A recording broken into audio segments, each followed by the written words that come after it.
അപ്പൊ ഒരു ബൈക്ക് എടുത്തിട്ട് പോകുന്ന ഒരു ചെറുപ്പക്കാരൻ അള്ളാഹ് ഇഷ്ടപ്പെട്ട ആളാണെങ്കിൽ അയാളുടെ ഹോൺ കൊണ്ട് ഒരാൾക്കും ശല്യം ഉണ്ടാവില്ല.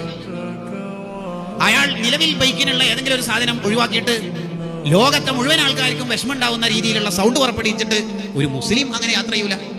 കണ്ടോ? കാരണം എന്തേ? വഴിക്ക് കുറെ കടപ്പാടുണ്ട്. ആ കടപ്പാട് നിങ്ങൾ നിർവഹിക്കണമെന്ന് നബി സല്ലല്ലാഹു അലൈഹി വസല്ലം തങ്ങൾ പഠിപ്പിച്ചിട്ടുണ്ട്. അപ്പൊ റസൂലുള്ളാഹിനെ സ്നേഹിക്കുന്ന ഒരു മനുഷ്യൻ ഒരിക്കലും അപ്പുറത്തും ഇപ്പുറത്തും പാർക്ക് ചെയ്ത വാഹനത്തിന് അവർക്ക് വാഹനം എടുക്കാൻ തോന്നുന്ന സമയത്ത് ബ്ലോക്ക് ആക്കുന്ന രീതിയിൽ ഇയാൾ വണ്ടി പാർക്ക് ചെയ്യൂല. കേട്ടോ? ഒരു മുസ്ലിം അങ്ങനെ ഉണ്ടാവുള്ളൂ. അവ നമ്മുടെ വീട്ടിലുള്ള പുക അപ്പുറത്തെ വീട്ടുകാർക്ക് ശല്യം ഉണ്ടാവുന്ന രീതിയിൽ ക്രമീകരിക്കൂല. നമ്മുടെ ഒരു വേസ്റ്റ് അപ്പുറത്തെ വീട്ടുകാർക്ക് വിഷമാകുന്ന രീതിയിൽ, ദുർഗന്ധം വരുന്ന രീതിയിൽ നമ്മൾ ഒരിക്കലും ഒഴിവാക്കൂല. കേട്ടോ? ഇതാണ് ഒരു മുസ്ലിം എന്ന് പറഞ്ഞത്. അൽ മുസ്ലിമു മൻ സലിമ അന്നാസു മിൻ ലിസാനിഹി വയദിഹി. ഒരാൾക്കും ശല്യമില്ലാത്ത ജീവിതം, അപ്പോഴേ ഒരാൾ മുസ്ലിം ആവുള്ളൂ.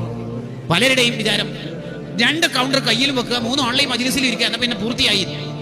അങ്ങനെ പൂർത്തിയാവില്ല എന്ന് പഠിപ്പിക്കാനാണ് ഇബാദത്തൊക്കെ ചെയ്യുന്ന ഒരു പെണ്ണിന്റെ ചരിത്രം നബി സല്ലല്ലാഹു അലൈഹി വസല്ലം തങ്ങൾ ആ പെണ്ണ് നരകത്തിലാണെന്ന് പഠിപ്പിക്കുന്നത്. എന്താ കാരണം? പൂച്ചനെ കിട്ടിയിട്ടു. പൂച്ചക്ക് ഭക്ഷണം കൊടുത്തിട്ടില്ല. പൂച്ചക്ക് ഭക്ഷണം കൊടുക്കൽ നമുക്ക് നിർബന്ധമൊന്നുമില്ല. പക്ഷേ ആ പൂച്ചന്റെ വഴിക്ക് പോയിട്ട് അത് പാറ്റനെയും മറ്റൊക്കെ തിന്നിട്ട് തീറ്റ കണ്ടെത്തിയിട്ട് ഭക്ഷണം കഴിച്ചു പോകും. പക്ഷെ ആ പെണ്ണ് ആ പൂച്ചനെ കെട്ടിയിടലോടുകൂടി അതിന്റെ സ്വാതന്ത്ര്യം പോയി, ഹനിച്ചു. ഇനി നമ്മൾ ഭക്ഷണം കൊടുക്കൽ നിർബന്ധ. ആ പെണ്ണ് അത് ചെയ്തിട്ടില്ല.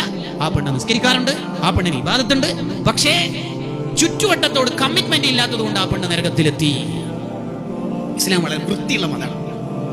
ചില സ്ത്രീകളുണ്ട് നന്നായിട്ട് ഇബാദത്ത് ചെയ്യും, എത്രയാ സ്വലാത്തും ദിക്റും. പക്ഷേ എന്തെങ്കിലും ഒരു ചടങ്ങിന്റെ പേര് വേണമെങ്കിൽ ഉളുഹിയ്യത്ത് അർത്താൽ തന്നെ ഉണ്ടാവും ചില കുടുംബത്തിൽ കലാപം. അവിടെ 2 കിലോ കൊടുത്തിട്ട് ഇവിടെ 5 കിലോ കൊടുത്തിരുന്നൊക്കെ പറഞ്ഞിട്ട് എന്നാലും ഇവരെന്തിനായി ഉളുഹിയ്യത്ത് അർത്തത്? എത്തപ്പ അതിനെക്കൊണ്ട് കാര്യം?